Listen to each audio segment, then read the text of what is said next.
Welcome to Real Talk. I am your host, Paul Britton. This is a show where we look at movies and I tell you what I think about them. I mean, that's really it. It's pretty simple. Today, just one movie came out this weekend that I was interested in going seeing. It's called Fight or Flight. Fight or Flight is the latest movie starring one Josh Hartnett, who has had a bit of a renaissance, if you will.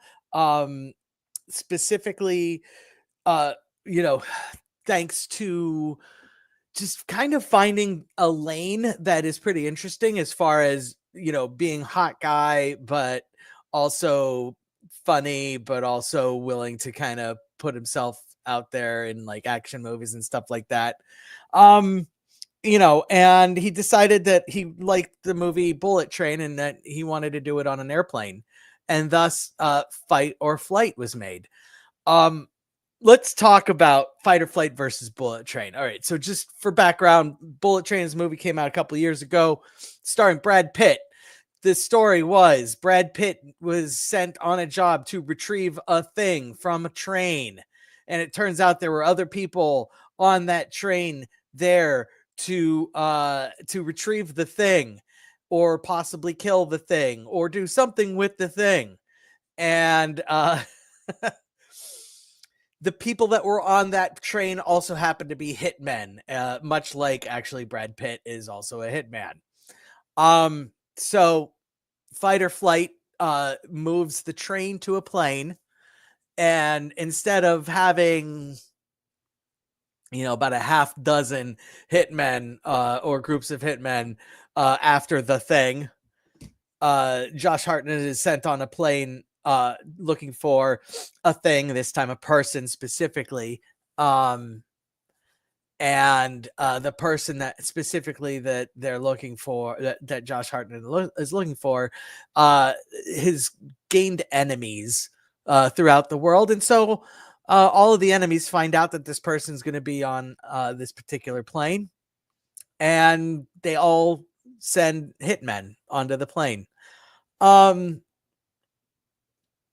And so imagine, Bullet Train crossed with Snakes on the Plane, because, the idea behind Snakes on the Plane is like, oh my God, there are so many snakes on this plane.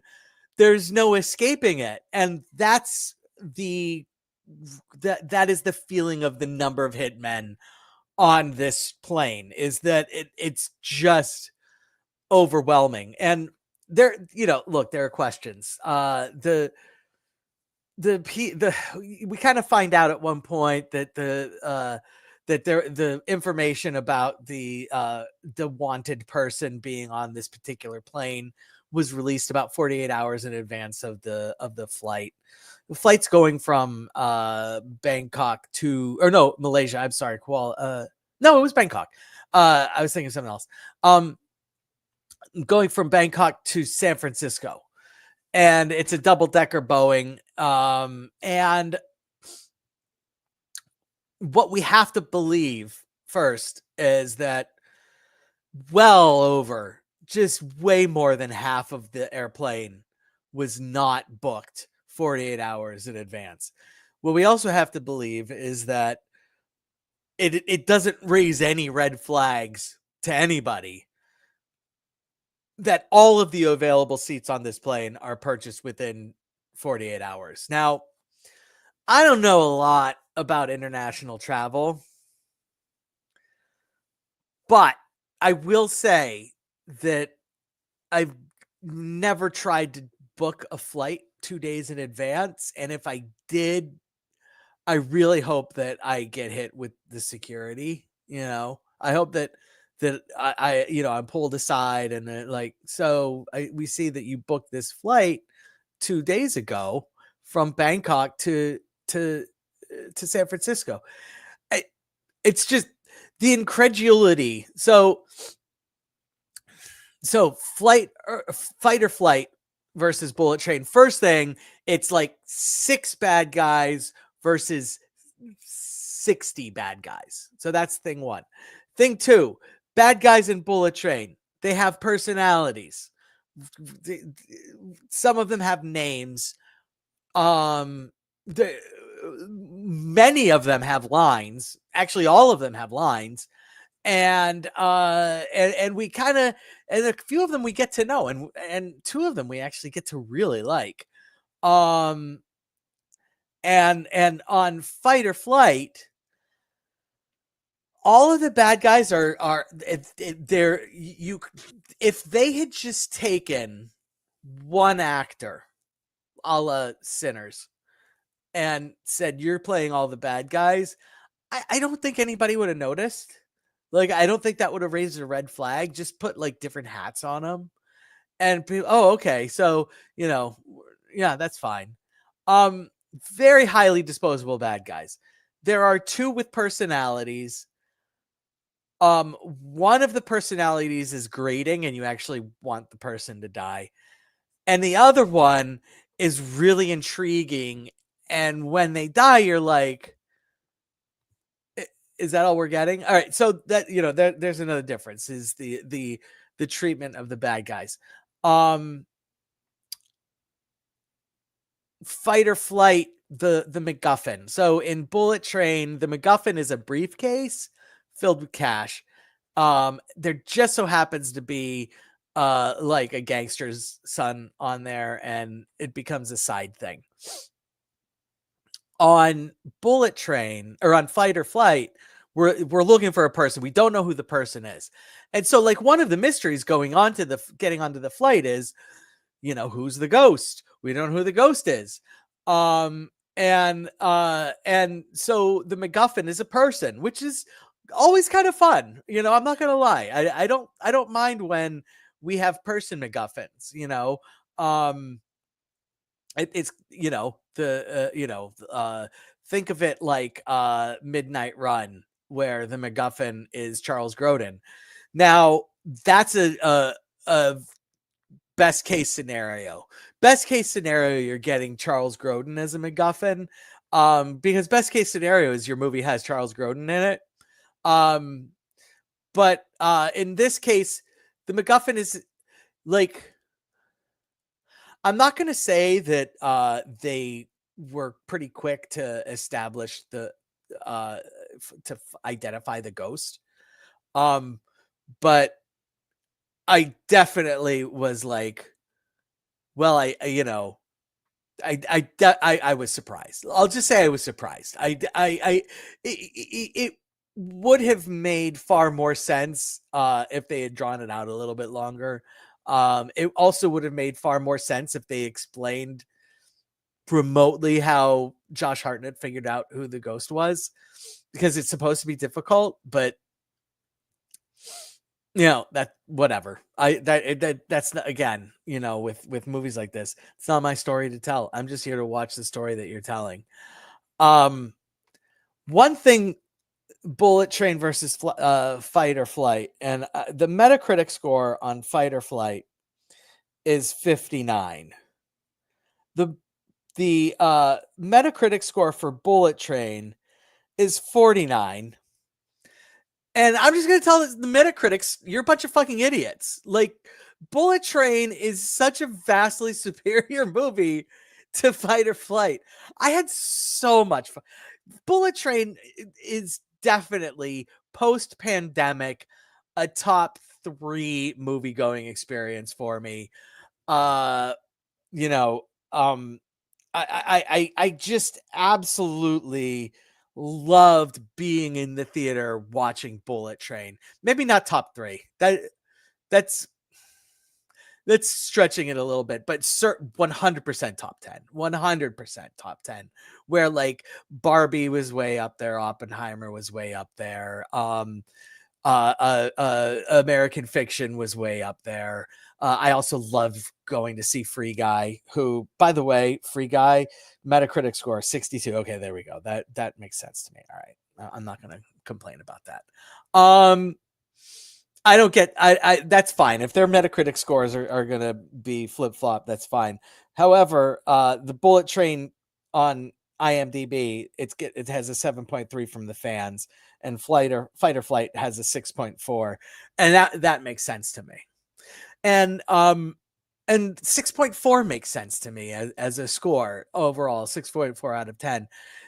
Just because look, yes, I am criticizing some aspects of it. The nondescriptness and volume of bad guys, for example. Um, you know, the fact that the writing felt like it was the prompt somebody went into a really good AI program and said, "Hey, I need a script. We really like Bullet Train. We want to do Bullet Train. But we want to put it on a plane. And instead of like 5 bad guys, we want like 80. Go." Now, here's the important thing to know about AI. Morally, I'm against AI. By the way, that's not what happened. Okay. Just really quick. I'm disparaging the writers of this movie, just because there's like very little effort was put into it, from a script standpoint, from the dialogue and everything else standpoint. But I'm disparaging the writers, and that's not fair, by suggesting it was written by AI. But I want to make clear that like AI, it does good work, but it's always the same, and it's always kind of mediocre. And that's the problem with AI generated stuff, is that it just everything feels the same. There's not any uniqueness or peculiarity behind what you're being presented with.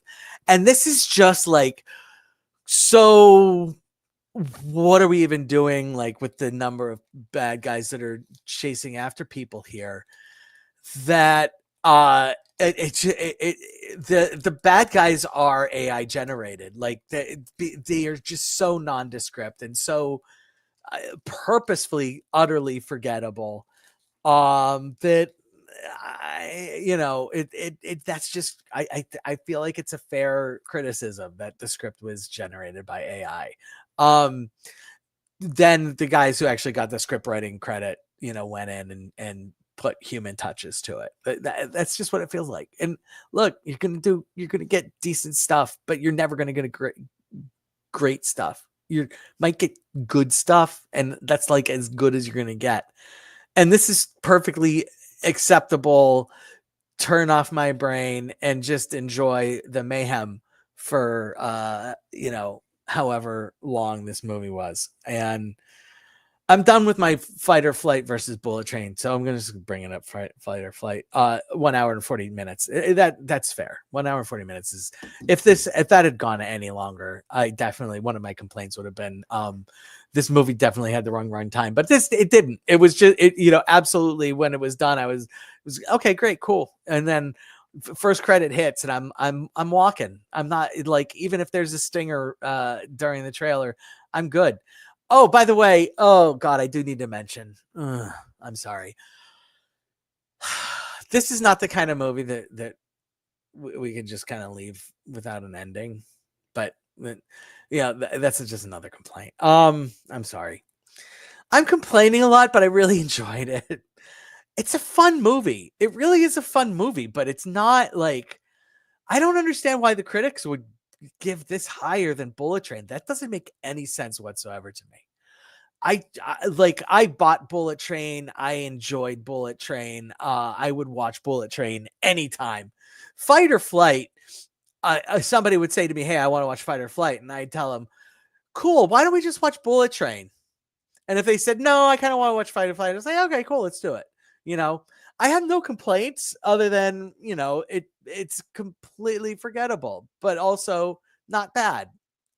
Here at Real to Real Talk, we give tacos rather than stars.